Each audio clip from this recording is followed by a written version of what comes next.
Перзент төрөлгөндө туура аракеттер кандай болот? Төрөлөрү менен мал союлау чоң рахмат. Перзент төрөлөр заматчы сразу саждага жыгылыңыз. Не кылыш керек? Көчөдө эле эмес эми.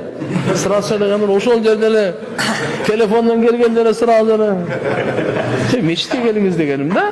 Тияк бияктарга ар күнгө телефон чалып тияк барабыз. Мечитке келип биринчи жараткан Алла Таалага шүгүр айтың.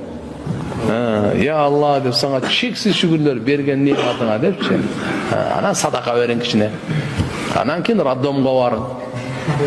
Барып туруп анан жерде кичине белек алып алыңыз. Чында адамды көңүлүн көтөрө турган, ал жерде машалла жубайыңызга бересиз.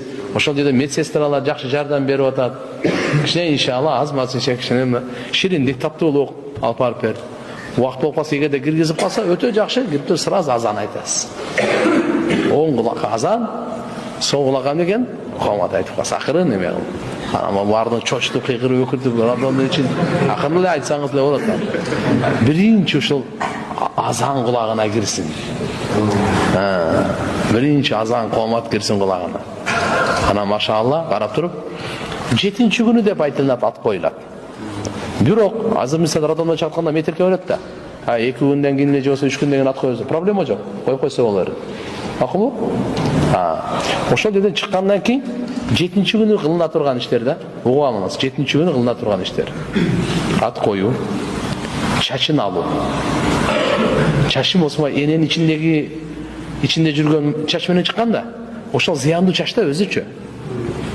Ошону одноразовый менен жакшака этияттап, жакшака кылып, иншалла, өтө мына жылымдык суу менен акырын жакшака алып коюш керек.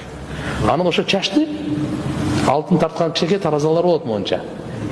Грамм тартасыз. Канча грамм чыкса, ошонча грамм күмүштү садака кыласыз. 5 грамм чыгабы, 3 грамм чыгабы, 10 грамм чыгабы, билбейм мен. Кандай экенин, чачтуу болуп калса көрөк чыгышы мүмкүн. Кандай болгон чакта дагы ошонча граммды кыласыз дагы, бул чачты эмне кыласыз? Жерге көмөсүз. Эми күмүштүн граммы арзан да азырчы. Сиз мындай кылыңыз. Эгерде чөнтөгүңүз мындай бай эле состоятельный адам болсоңуз, ошончо күмүштүн граммынан изделие сатып алың. Күмүштөн жакшы немелер бар го? Анан иншалла өзүңүздүн туугандардан ушу кембагал рак ким кыз болсо, ошого берип кой. Кичи тагырып жүрсүн алда. Ата күмүш азыр канча сом берет? Билбейм алганча мен. 60-70 сом болор чыгар. Вот. Ошол 7-нчи күнү анан кийин колдо бар болсо, уул болсо 2 кой. Кыз болсо 1 кой. Азыр күтүп тургандар уул болсо 4 кой. Азыр кат жазган бар го бирөө? Машалла, машалла. Бирок карап туруңуз, бул дагы сүннөт. Эми талаш бар. Бул мубах экен го, анан сүннөт экен го, мустахаб экен го депчи. Бир пайгамбарыбыз кылган амал кылабыз.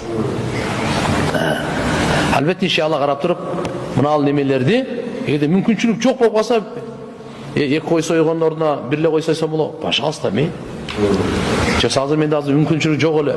Эчтеке эмес, ага милдет эмес. Сойбой эле кой. Бирок буга болуп калгандарга союп койсун. Сен ошо жакшылыкты тууган уруктар менен, Куда сөөк менен өзүңөр эле кейсиңер аны. Анан бейбечараларга садака кылып койсоңор дагы жакшы. Ушул 7-нчи күнү кой сойгондун атын акыйка деп коёт. Акыйда эмес, акыйка. Акыйкасы деп коёт.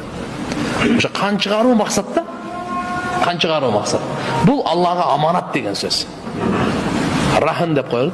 Алла Таалага залог коюлат да балачы. Кан чыгарылуу менен. Түшүктүбү? Кудайым көрсө иншалла, мына ушул нерселерди аткарылганга берет.